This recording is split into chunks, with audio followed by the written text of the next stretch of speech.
Hi friends, हमने देखा है कि पिछले कुछ सालों में कई सारी कंपनी डिजिटल पेमेंट के फील्ड में उतरी है, जैसे कि पेटीएम, फोनपे, गूगल पे और अमेजॉन पे। और इन सारी कंपनियों ने हमारा जीवन इतना आसान बना दिया है कि अगर हमें कहीं बाहर कुछ खरीदने के लिए भी जाना है तो हमें साथ में कैश कैरी करने की जरूरत नहीं पड़ती।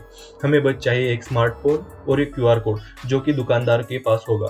सपोज आप एक दुकान से कुछ सामान खरीदते हो और जब पेमेंट करने की बारी आती है तब आपको पता चलता है कि दुकानदार के पास तो गूगल पे का क्यूआर है और आप तो फोन पे यूज करते हो, तो हो गई ना प्रॉब्लम।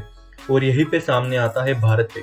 भारत पे सभी पेमेंट ऑप्शंस के लिए सिंगल क्यूआर कोड प्रोवाइड कराता है, जिससे आप किसी भी डिजिटल पेमेंट ऐप से किसी भी दुकानदार को आसानी से पेमेंट कर सकते हैं। जस्ट आपको मर्चेंट को भारत पे द्वारा प्रोवाइड किया गया हुआ क्यूआर कोड स्कैन करना है और पेमेंट करना है। अगर आपके पास फोन पे है और मर्चेंट के पास गूगल पे है तभी भी आप मर्चेंट को पेमेंट कर सकते हैं। यहाँ पे भारत पे ने मर्चेंट का भी काम आसान कर दिया और हमारा भी। अभी मर्चेंट को हर अलग डिजिटल पेमेंट प्लेटफॉर्म के लिए अलग से क्यूआर कोड रखने की जरूरत नहीं पड़ती है। बस उन्हें भारत पे से अपना यूनिक क्यूआर कोड बनवा के अपने दुकान पे लगाना है और अब वो किसी भी पेमेंट प्लेटफॉर्म से पेमेंट एक्सेप्ट करने के लिए रेडी है। तो अब हम जानेंगे कि इतनी सारी फिनटेक कंपनीज मार्केट में होने के बावजूद भी भारत पे इतना सक्सेसफुल कैसे बना। और आपको ये जानकर हैरानी होगी कि भारत पे किसी भी मर्चेंट से या अपने कस्टमर से ट्रांजैक्शन पे एक भी पैसा चार्ज नहीं करता। तो आपके मन में ये सवाल जरूर आया होगा कि फिर भारत पे पैसे कैसे कमाता है। तो यहाँ पे सामने आती है अश्नीर ग्रोवर की एक जीनियस स्ट्रैटेजी।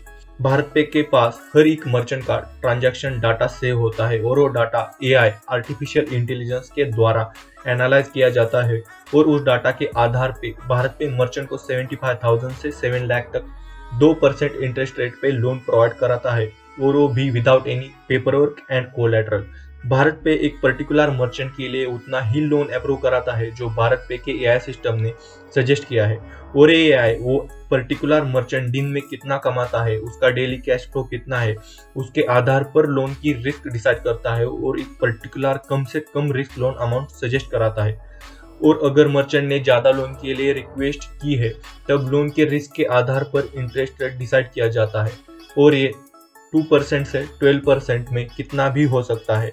अगर रिस्क ज्यादा है तो भारत पे ज्यादा इंटरेस्ट पे लोन अप्रूव करेगा और अगर रिस्क कम है तो कम रेट पे इंटरेस्ट अप्रूव करेगा। मार्च 2021 तक भारत पे कुल 100 सिटीज में एक्सपांड कर चुका था, जिनमें टायर 2 और टायर 3 सिटीज भी इंक्लूडेड है। भारत पे के पास all over India total 75 lakh merchant partners है and BharatPe register around 106 million transactions per month. BharatPe monthly लाखों मर्चेंट्स को लोन प्रोवाइड कराता है और आपको ये जान के हैरानी होगी कि भारत पे का रिपेमेंट रेट 96% से भी ज्यादा है, जो कि एक अच्छा नंबर है। कंपनी की current valuation around 4 billion US dollar है, जो कि हाल ही में 2021 में एक यूनिकॉर्न बना है।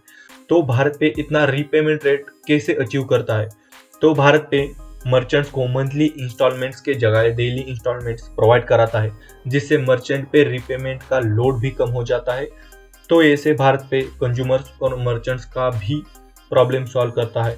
तो अभी मिलेंगे नेक्स्ट एपिसोड में, तब तक नमस्ते।